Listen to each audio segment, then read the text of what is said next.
Hai, Shalom. Selamat datang ke Legacy.tv Podcast bersama dengan saya, Richard Angelus, dalam siri pengajian Alkitab kita melalui Kitab Mazmur.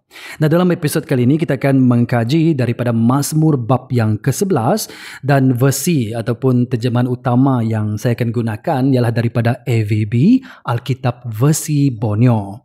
Nah, mari kita lihat konteks ataupun latar belakang untuk Mazmur ini yang dimulakan dengan berkata untuk pemimpin muzik Mazmur Daud.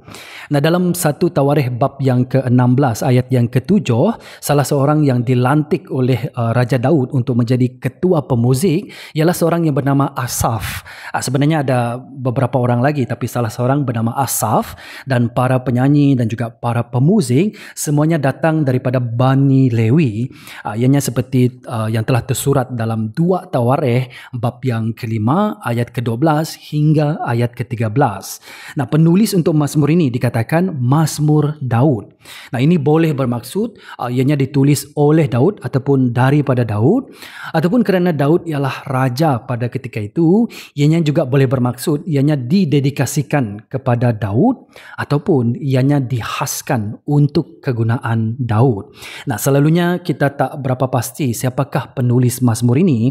Kalau kamu lihat malah pengenalan ini untuk pemimpin muzik Raja Daud, ini sebenarnya ialah tambahan daripada editor untuk kitab Mazmur. Firman Tuhan ialah daripada ayat pertama hingga ayat yang ke-7, ataupun kalau kamu guna terjemahan baru Indonesia, ayat yang kedua sehingga ayat yang ke-8. Itu ialah firman Tuhan. Tapi inilah penambahan mereka yang compile the book of Psalm together. Dan ini yang mereka bagi title untuk pemimpin muzik Mazmur Daud. Jadi sebenarnya kita tak tahu siapakah penulis Mazmur, dan ada yang mengatakan bahawa ini ialah bukan Mazmur Daud kerana kalau kamu lihat dalam ayat yang keempat, ayat keempat dikatakan Tuhan di dalam rumahnya yang suci, ataupun dalam terjemahan baru dikatakan baitnya yang suci. Nah, istilah untuk rumahnya dan baitnya selalunya membawa maksud kepada bait suci ataupun the temple.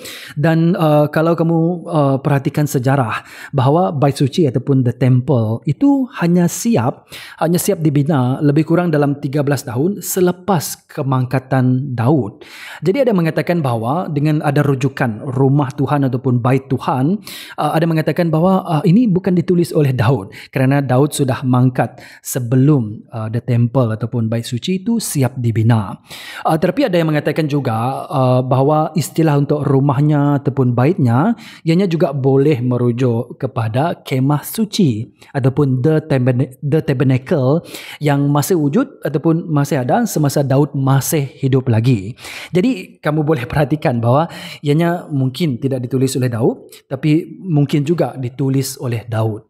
Tapi bagi saya ataupun dalam pengajian kita ini, marilah kita membuat anggapan. Ini saya rasakan sebagai anggapan yang berguna bahawa ini sesungguhnya ialah Mazmur daripada Daud dan juga tentang Daud. Ini kerana ada dua pengalaman Daud yang berkaitan dengan petikan firman ini. Pertama ialah apabila Daud diburu oleh Raja Saul dalam 1 Samuel bab yang ke-18 hingga bab yang ke-24, di mana Daud terpaksa melarikan diri dan dia terpaksa menyorok di kawasan pergunungan Zif dan En-Gedi. Dan pengalaman yang kedua iaitu apabila Daud dikhianati oleh Absalom, anaknya sendiri, dalam 2 Samuel bab yang ke-15 hingga bab yang ke-18, di mana Daud sekali lagi terpaksa melarikan diri ke kawasan Bukit Zaitun. Nah, pengalaman ini akan menjadi latar belakang yang saya akan gunakan untuk ayat yang pertama nanti, apabila para penasihat berkata kepada Daud, terbanglah seperti burung ke gunungmu, terbanglah ataupun larilah ke kawasan pergunungan. Mungkinkah ianya merujuk kepada pengalaman Daud sebelum ini apabila dia diburu oleh Raja Saul, ataupun apabila dia dikhianati oleh Absalom, anaknya sendiri? Dalam kedua-dua pengalaman ini, dalam kedua-dua peristiwa ini, Daud melarikan diri ke kawasan pergunungan. Dan nasihat orang kepada Daud ialah pergilah lari sebagaimana apa yang dia lakukan sebelum ini. Nah, nanti saya akan huraikan lebih lagi tentang latar belakang ini. Jadi Jadi mari kita anggap bahawa Mazmur bab yang ke-11 ialah sesungguhnya Mazmur daripada Daud dan juga tentang Daud. Nah, tentang kategori Mazmur ini ianya dikatakan sebagai kategori confident dan juga wisdom, keyakinan, kerana pemazmur di akhirnya menyatakan keyakinan dia kepada Tuhan, dan juga ini dipanggil sebagai mazmur kebijaksanaan, wisdom, kerana pemazmur juga memberi kebijaksanaan, menyatakan nasihatnya kepada para pendengar yang membaca ataupun mendengar nyanyian mazmur ini. Nah, tentang gaya bahasa, kerana mazmur ialah lyrical poetry, maka sangat penting untuk kita melihat literary devices, gaya bahasa yang digunakan dalam mazmur ini. Ada banyak sebenarnya, tapi 3 yang utama. Pertama ialah imagine, di mana image ataupun gambaran yang jelas digunakan untuk menyerlahkan kebenaran yang abstrak kepada yang lebih mudah untuk dibayangkan. Nah, sebagai contoh ayat yang pertama dikatakan terbanglah seperti burung.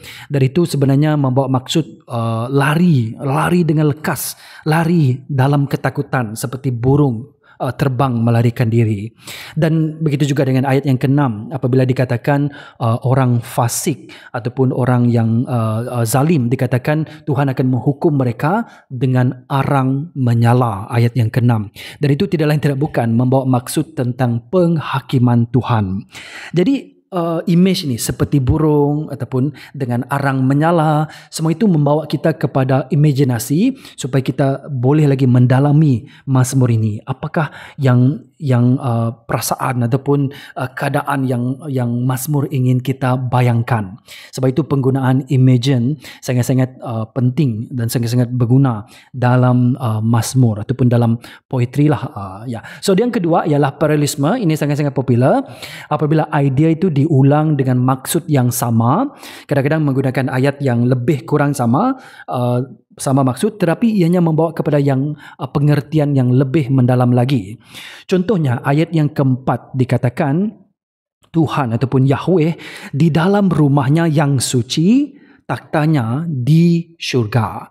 Nah, dibandingkan rumahnya, taktanya. Yang suci, rumahnya di sini merujuk kepada kemah Tuhan, merujuk kepada yang di bumi, dan dikatakan tahtanya di syurga. Dan itu membawa idea yang sama yang diulang, tapi dengan lebih mendalam lagi. Pendek kata, pemazmur ingin kita melihat tentang kedaulatan Yahweh, the sovereignty of Yahweh. So, dan ketiga, gaya bahasa last but not least, iaitu kontras, di mana pemazmur menunjukkan fakta ataupun idea yang bertentangan. Dikatakan tentang orang zalim dalam petikan ini. Apa yang orang zalim lakukan? Apa yang akan terjadi kepada orang zalim? Dan ianya dibandingkan dengan orang benar. Apa yang terjadi kepada orang benar? Di mana orang benar meletakkan kepercayaannya? Dan juga perbandingan antara apa yang terjadi di dunia kepada pemazmur ini, iaitu chaos, dan apa yang terjadi di syurga, iaitu Tuhan bertakhta di syurga, peace. So di bumi ada chaos, di syurga ada shalom. So kamu boleh melihat perbandingannya. So ini antara top 3 gaya bahasa yang digunakan. Nah, kalau kita melihat Mazmur bab yang ke-11 ini, saya bagikannya kepada 3 bahagian. Nanti kita akan melihat bahagian yang kedua dahulu, iaitu nasihat mereka kepadaku. Itu saya namakannya sebagai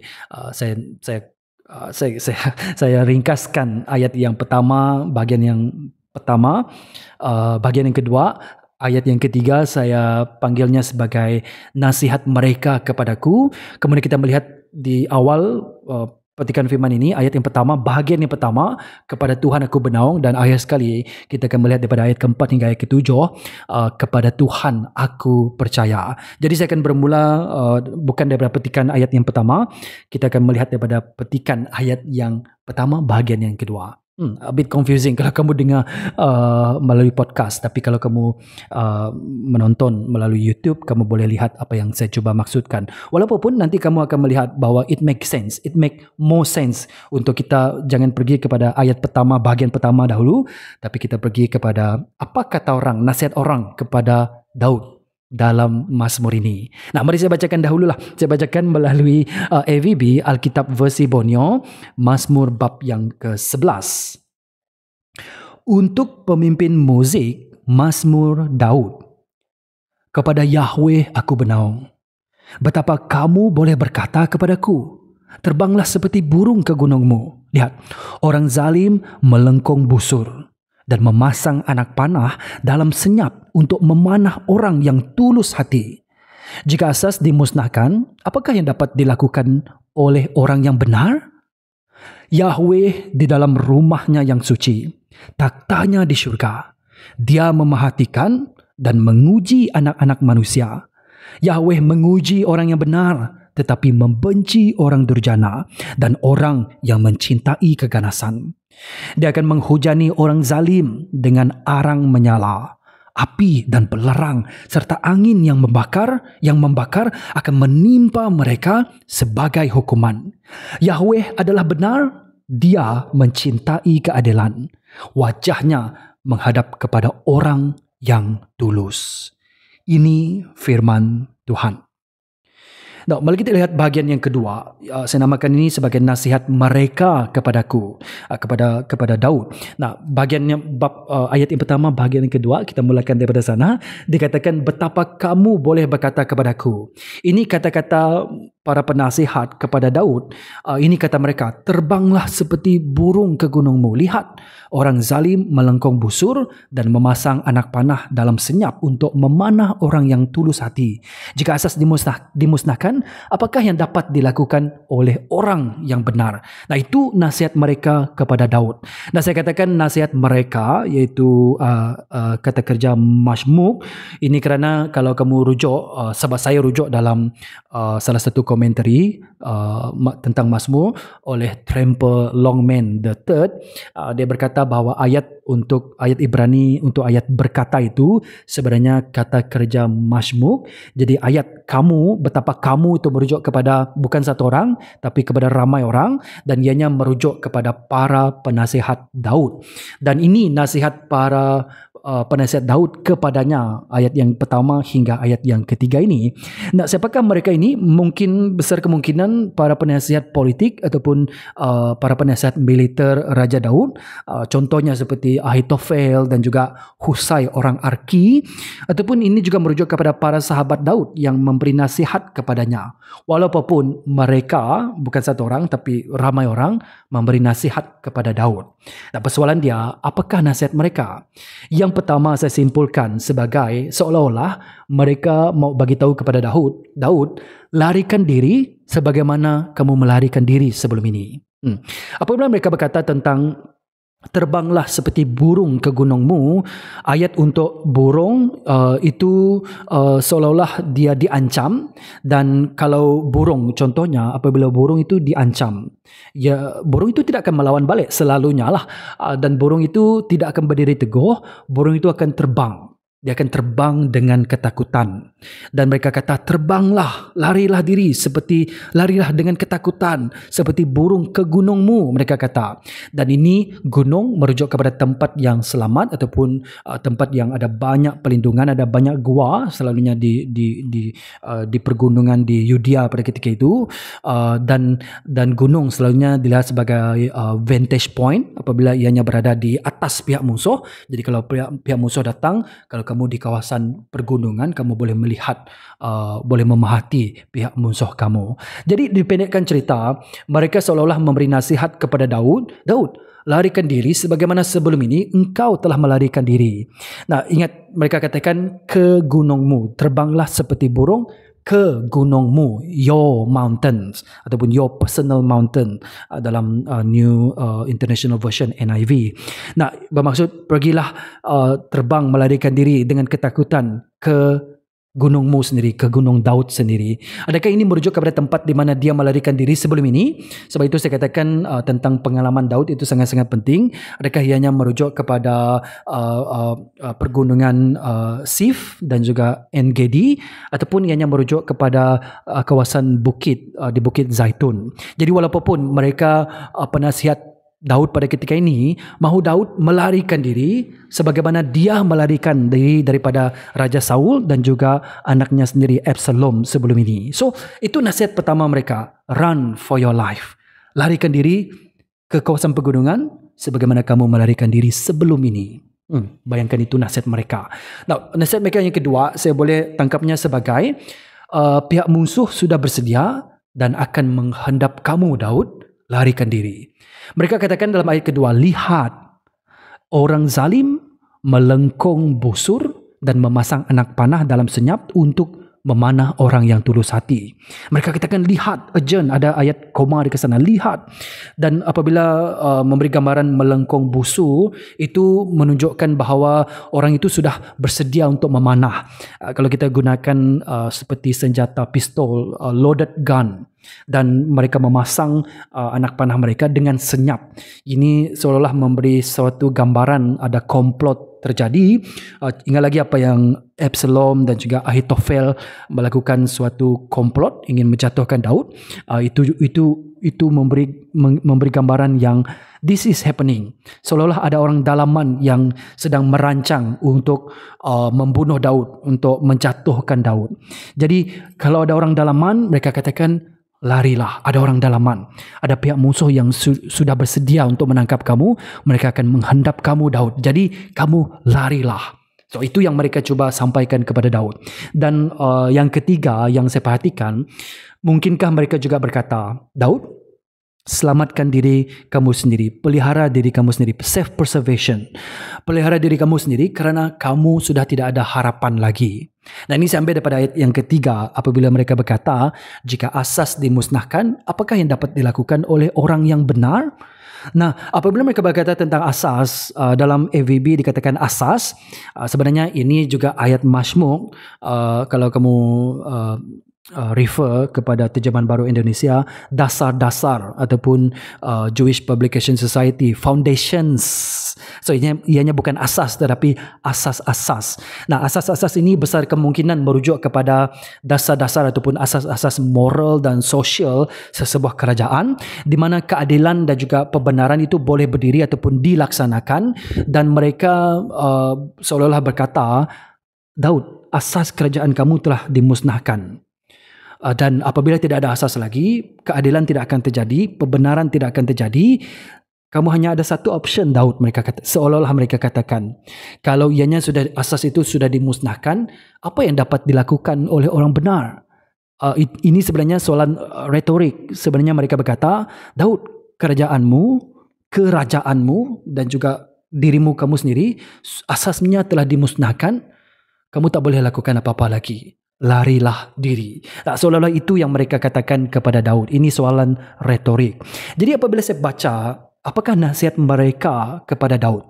Siapakah penasihat ini kita tak tahu, sama ada penasihat politik ataupun militer ataupun para sahabatnya, walau apapun latar belakang tentang apa yang terjadi, mereka seolah-olah memberi nasihat kepada Daud. Pertama, Daud, larikan diri sebagaimana kamu melarikan diri sebelum ini.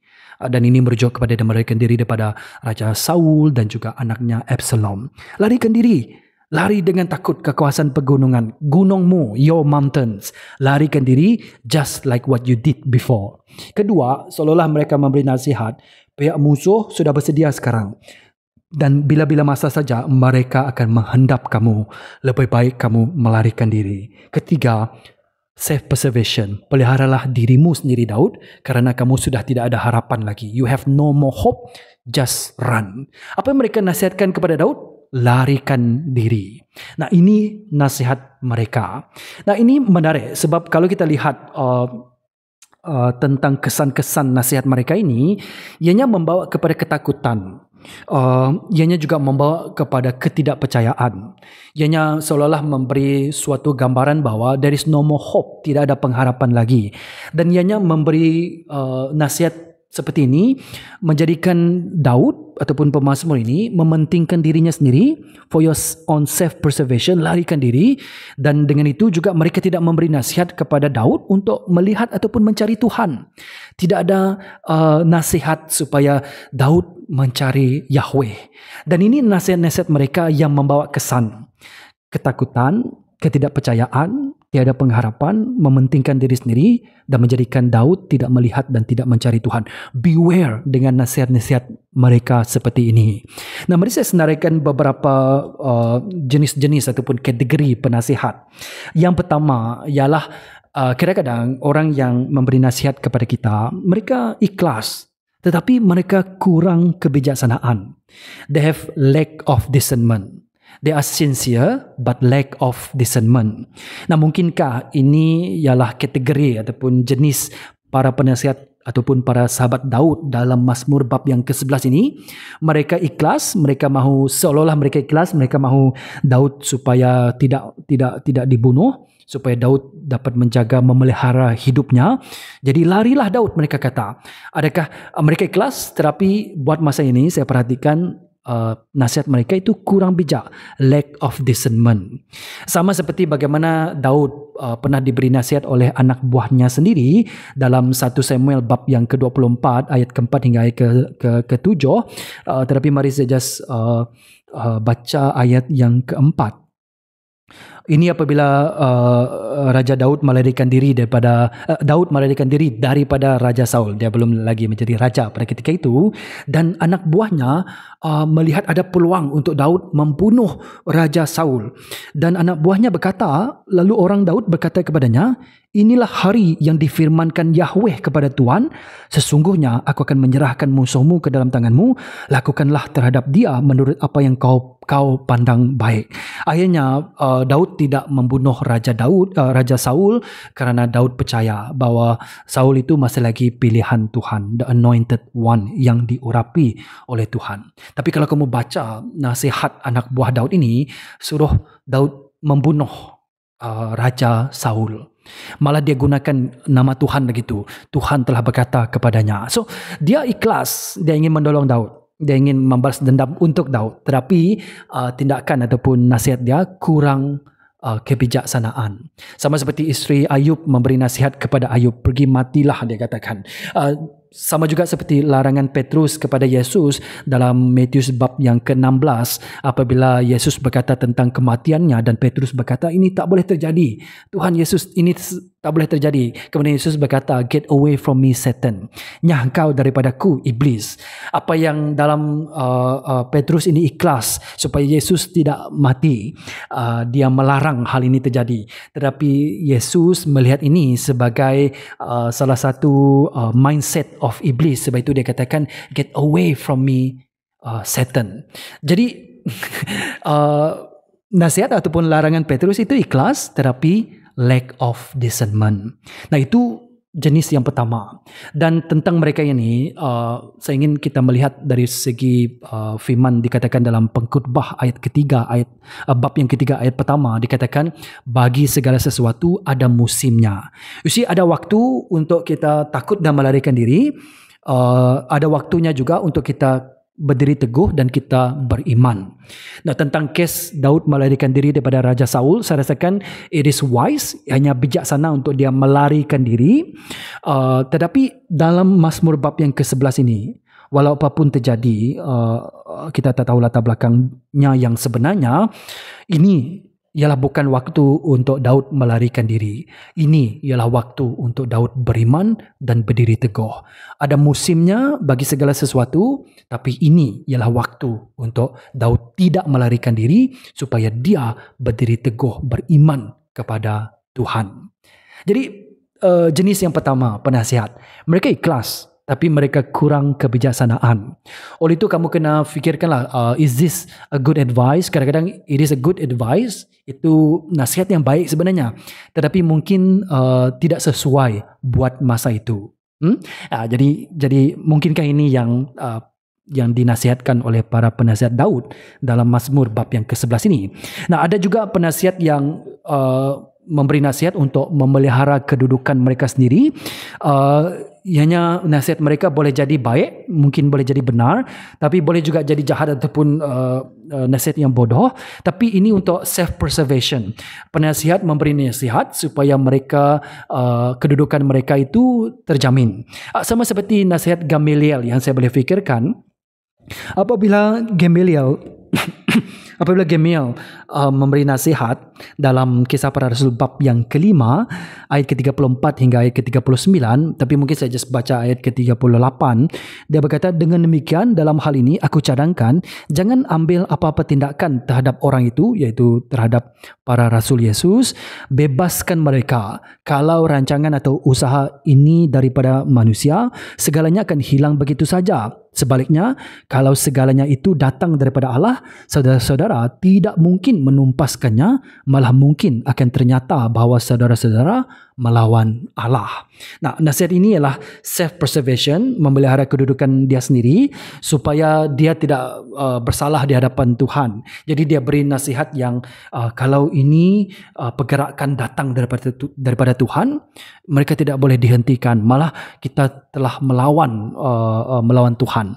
Tapi kalau pergerakan ini berhenti, maka ini bukan daripada Tuhan, dia kata. Nah, adakah ini nasihat yang baik? Ya, besar kemungkinan ini nasihat yang harmless, iaitu tetapi kalau kamu perhatikan, sebenarnya nasihat ini ianya tidak boleh diaplikasikan kepada semua hal. Contohnya ajaran sesat. Ajaran sesat sampai sekarang masih ada lagi. Nah, adakah ajaran sesat itu datang daripada Tuhan? Nah, menurut nasihat Gamaliel, kalau ianya bukan datang daripada Tuhan, maka ajaran itu tidak akan kekal lama. Tapi ajaran sesat kekal lama sampai sekarang. Jadi apakah nasihat Gamaliel ini? Sebenarnya Gamaliel cuba memelihara kedudukannya sendiri sebagai pemimpin ataupun ketua agama. Nasihat dia tidak baik ataupun tidak jahat. Nasihat dia tidaklah benar tapi tidak juga bodoh. Nasihatnya untuk memelihara kedudukannya sendiri. Nah, penasihat yang ketiga itu penasihat yang jahat dan juga penasihat yang bodoh. Nah, dalam Alkitab, bodoh tidak bermaksud bodoh dari segi intelektual, tapi bodoh dari segi Alkitab yang tidak sama dengan firman Tuhan ataupun ianya tidak align with the word of God. Itu dipanggil sebagai nasihat yang bodoh. Bukan lack of intellectual, but lack of spirituality. Jadi ada penasihat yang jahat dan bodoh. Nah, mereka ini membawa kamu lebih jauh daripada Tuhan. Contohnya, ular memberi nasihat ataupun kata-kata kepada perempuan dalam Kejadian bab yang ketiga ayat pertama hingga ayat yang ke-6. Nah, ular itu memberi nasihat yang jahat sehingga kan perempuan bersama dengan lelaki mereka jatuh ke dalam dosa. Ahitofel memberi nasihat kepada Absalom dalam 2 Samuel bab yang ke-16 hingga bab yang ke-17. Itu ialah nasihat yang jahat, nasihat yang bodoh. Jadi ada penasihat yang jahat, ada penasihat yang bodoh. Oleh itu firman mengatakan dalam Mazmur bab yang pertama ayat yang pertama, diberkatilah orang yang tidak berjalan menurut nasihat orang zalim ataupun orang fasik. Jangan berjalan menurut nasihat orang yang jahat. Dan yang ketiga, last but not least, iaitu penasihat yang baik dan bijaksana. Mereka inilah yang kita perlukan. Kita memerlukan para penasihat yang baik dan bijaksana. Mereka ini akan membawa kamu lebih dekat lagi kepada Tuhan ataupun kepada kebenaran. Nah, saya katakan atau kebenaran bermaksud kadang-kadang penasihat kita ialah daripada orang yang bukan umat Kristian ataupun bukan orang yang percaya. Tapi mereka boleh memberi nasihat yang baik dan bijaksana. Oleh itu kita ambil nasihat mereka, because a good advice can be the way Tuhan membawa kita untuk membuat keputusan yang baik. Tetapi lebih baik lagi kita menerima nasihat daripada orang yang kenal siapakah Tuhan itu. Dengan itu mereka membawa kita lebih dekat lagi kepada Yahweh, kepada Tuhan. Tapi tidak semestinya orang yang percaya, sebab mereka juga boleh membawa kita dekat lagi kepada kebenaran. Walaupun penasihat yang baik, penasihat yang bijaksana, mereka akan membawa kita lebih dekat kepada Tuhan ataupun kebenaran, dan mereka ada takut akan Tuhan. They have the fear of the Lord. Dan contohnya seperti Nabi Nathan memberi nasihat kepada Daud dalam 2 Samuel bab yang ke-12.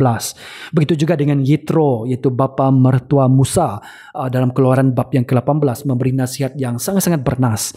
Imam Yoyada memberi nasihat kepada Raja Yoas dalam 2 Raja-Raja bab yang ke-12 ayat yang kedua. Ini saya mau baca.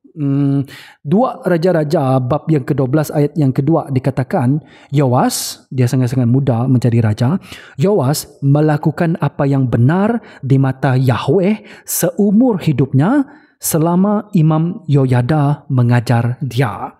Nah, ini memberi satu influence yang sangat-sangat baik. Selagi ada Imam Yoyada mengajar Raja Yoas, selagi itu Yoas melakukan apa yang baik di hadapan Tuhan.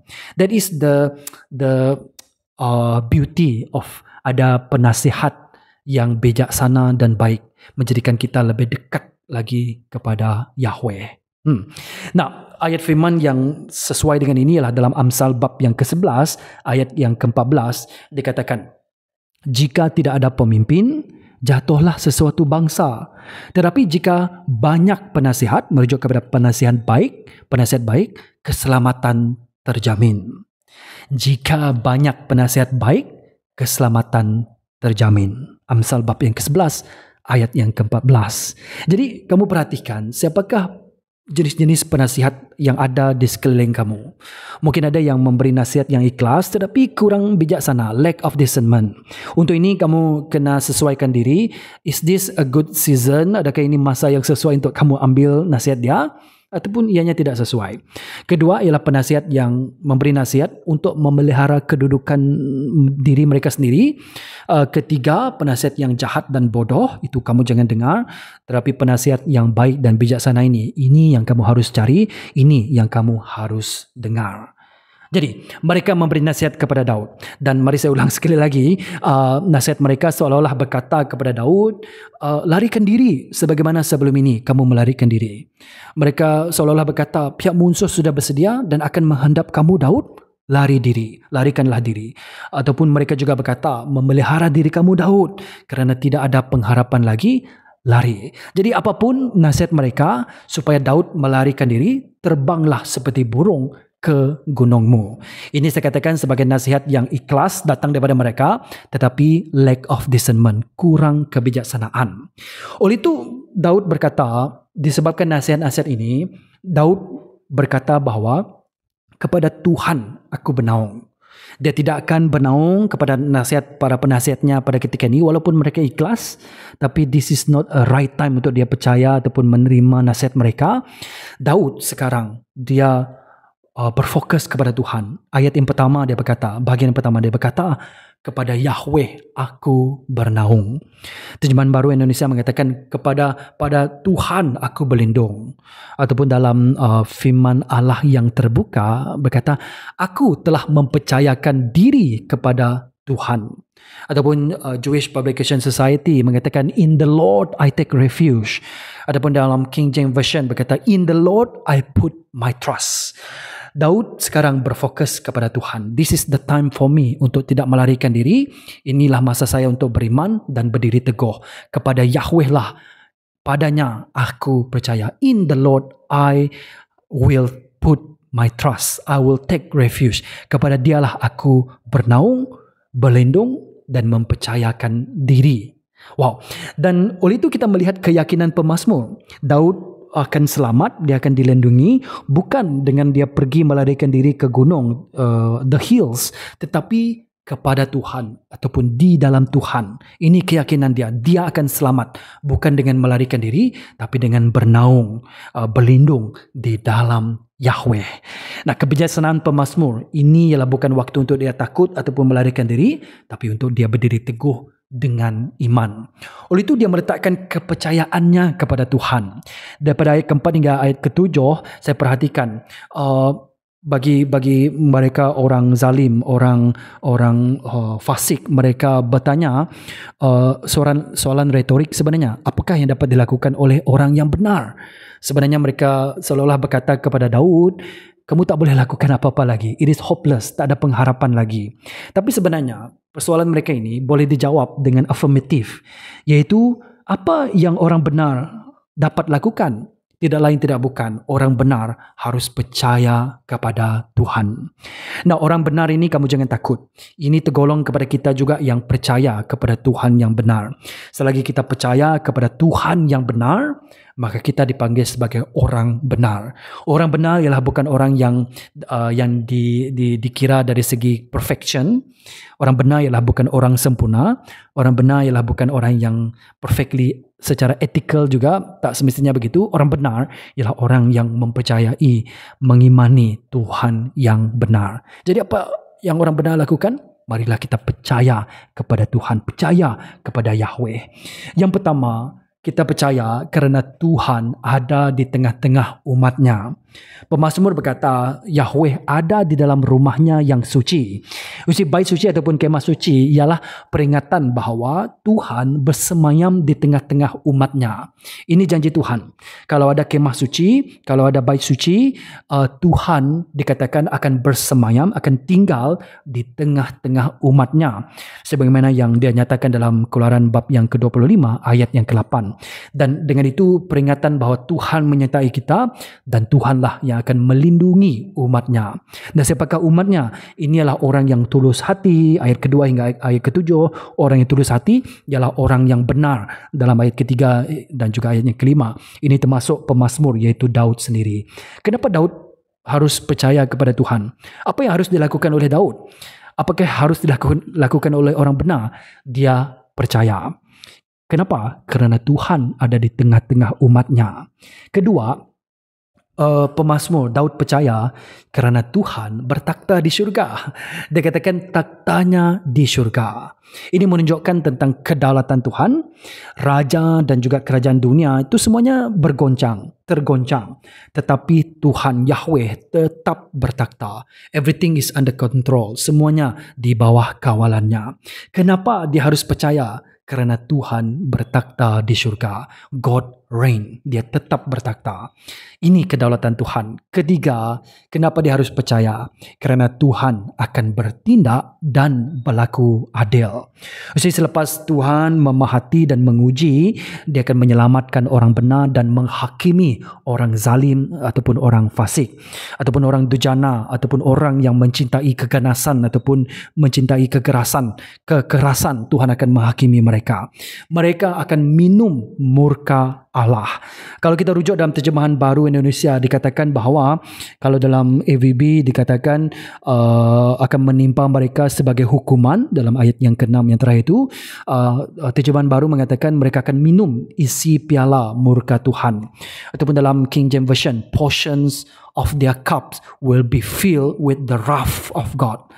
Murka Tuhan itu mereka akan minum. Sebagaimana apa yang dilakukan kepada orang Sodom dan Gomorrah dalam Kejadian bab yang ke-19, begitu juga yang akan terjadi kepada orang zalim, orang fasik, orang durjana, orang yang mencintai keganasan dan kekerasan, di mana Tuhan akan menghujani mereka dengan arang menyala, api dan belerang serta angin yang membakar akan menimpa mereka. Dan itulah yang akan terjadi kepada mereka. Kenapa? Kerana Tuhan akhirnya akan bertindak dan berlaku adil. Now, last but not least, marilah kita percaya kepada Tuhan. Pemazmur percaya, Daud percaya kerana Tuhan akan berkenan kepada orang benar. Dikatakan dalam ayat yang ke-7, Tuhan Yahweh adalah benar, dia mencintai keadilan, wajahnya menghadap kepada orang yang tulus. Ataupun dalam terjemahan Indonesia Literal Translation versi yang ketiga, ayat ke-7 itu diterjemahkan sebagai sebab Yahweh adalah benar, dia mencintai kebenaran, orang yang tulus hati, upright, itu merujuk kepada orang benar, akan memandang wajahnya. Ataupun wajahnya menghadap kepada orang yang tulus benar. Dan menghadap wajah itu menunjukkan perkenanan. Dan kalau Tuhan menghadap wajahnya, maka itu bermaksud Tuhan akan berkenan kepada orang benar. Jadi kalau kita perhatikan, let me recap sekali lagi. Para penasihat memberi nasihat kepada Daud. Mereka katakan, larikan diri sebagaimana sebelum ini kamu melarikan diri. Mereka berkata, pihak musuh sudah bersedia dan akan menghendap kamu. Larikan diri. Pelihara dirimu sendiri Daud, kerana kamu tidak ada harapan lagi. Larilah diri, terbanglah seperti burung ke gunungmu. Dan ini saya katakan sebagai nasihat yang ikhlas, tetapi kurang kebijaksanaan, lack of discernment. Tetapi pemazmur Daud, dia yakin di dalam Tuhan ataupun kepada Tuhanlah dia akan bernaung dan berlindung. Kebijaksanaan dia ialah dia tidak akan melarikan diri. Dia akan berdiri teguh dan beriman kepada Tuhan. Apa yang Daud boleh lakukan? Tidak lain tidak bukan, dia harus percaya kepada Tuhan. Kenapa? Kerana Tuhan ada di tengah-tengah umatnya. Kedua, kerana Tuhan bertakhta di syurga. He is in control. Dan ketiga, Tuhan akan bertindak dan berlaku adil. Dan keempat, Tuhan akan berkenan kepada orang benar. Bagi kita pada masa sekarang, maybe we don't have to run. Maybe buat masa ini, menurut kebijaksanaan, ini kamu perlu minta kebijaksanaan daripada Tuhan. Kadang-kadang kita perlu melarikan diri, kadang-kadang kita harus berdiri teguh. Mungkinkah masa ini menurut Mazmur bab yang ke-11, jangan melarikan diri, jangan takut, malah berdiri teguh dengan iman. Nah, apa yang kita boleh bawa balik kalau kita bandingkannya dengan sebab kita sekarang hidup dalam perjanjian baru, apakah hal yang kita boleh aplikasikan secara praktikal? Yang pertama, bagi orang yang percaya dalam perjanjian baru, kita percaya kepada Yesus Kristus. Yang pertama, marilah kita meletakkan kepercayaan kita, percayalah kepada Yahweh dan percayalah juga kepada Mesias, iaitu Yesus Kristus. Percayalah kepada Tuhan Yahweh, percayalah juga kepada Yesus Mesias. Nah, Yesus sendiri berkata dalam Yohanes bab yang ke-14 ayat yang pertama, janganlah resah hatimu, percayalah kepada Allah dan percayalah kepadaku juga. Percayalah juga kepadaku, kata Yesus. Nah, ayat untuk percayalah ialah pistio, iaitu ayat Yunani yang merujuk kepada meletakkan iman kepada put one trust dalam sesuatu, iaitu meletakkan iman kita kepadanya. Di sini kita melihat bahawa Yesus berkata, letakkan iman kamu kepada Allah, itu merujuk kepada Yahweh. Dan bermaksud sama seperti kamu meletakkan kepercayaan kamu kepada Yahweh, letakkan juga kepercayaanmu kepadaku. Yesus dalam ayat ini menyamakan dirinya dengan Tuhan Yahweh. Sebagaimana pemazmur dalam bab yang ke-11 meletakkan kepercayaannya kepada Tuhan Yahweh, marilah kita juga meletakkan kepercayaan kita kepada Yahweh dan juga kepada Mesiasnya, Yesus Mesias. Yang kedua, marilah kita minta pertolongan dan nasihat daripada Roh Kudus. Dikatakan Yesus berkata dalam Yohanes bab yang ke-14 ayat ke-26, namun demikian penolong, yang juga boleh diterjemahkan sebagai penolong, penghibur, helper ataupun counselor, penolong iaitu Roh Kudus yang akan diutus Allah dalam namaku, kata Yesus, akan mengajarmu segala-galanya dan mengingatkanmu tentang apa yang telah ku katakan, iaitu firman Yesus kepadamu, iaitu kepada para muridnya. Di sini Yesus berjanji bahawa dia akan mengutus Roh Kudus, dan Roh Kuduslah akan menjadi penolong, penghibur, counselor kepada mereka, pemberi nasihat kepada mereka, penolong dan penasihat kepada mereka. Nasihat apa? Nasihat tentang firman-Nya. Bermaksud apa saja nasihat ataupun penghiburan, pertolongan yang diberikan oleh Roh Kudus ini, ianya akan sesuai dengan firman Tuhan. Sebab dia akan menjelaskan ataupun mengajar, mengingatkan firman Yesus. Jadi confirm, nasihat yang Alkitabiah pasti akan datang daripada Roh Kudus. Sebab ianya akan mengingatkan firman Yesus, mengajar kita firman Yesus. Jadi marilah kita minta pertolongan dan nasihat daripada Roh Kudus. We have that privilege in the New Testament. We have the Holy Spirit, the gift of the Holy Spirit bagi kita. Nah, marilah kita datang, we ask for help dan juga counseling ataupun nasihat daripada Roh Kudus. Nah, saya letak ekstrik dekat sana kerana kadang-kadang Tuhan juga boleh berbicara kepada orang benar, orang di sekeliling kita. Tuhan menggunakan mereka melalui Roh Kudus, boleh juga berbicara kepada kita. Ini tidak bermaksud kita tidak minta nasihat daripada orang lain. Tetapi first and foremost, marilah kita minta pertolongan dan nasihat daripada Roh Kudus terutamanya. Dan mungkin dia juga akan menggunakan orang lain di sekeliling kita. Amin.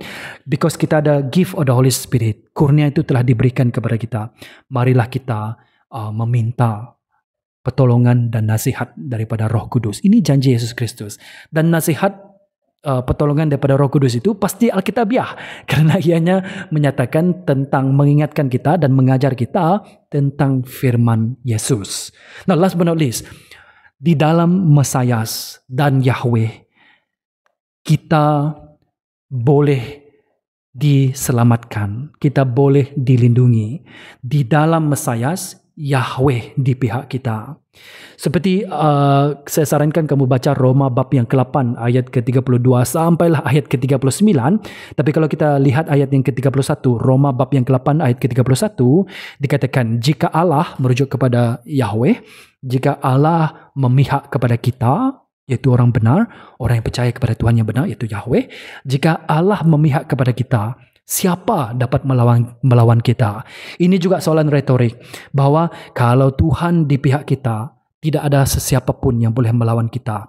Hidup untuk Yesus Kristus, mati di dalam Yesus Kristus. Sama ada kita hidup ataupun kita mati, kita di dalam Yesus Kristus.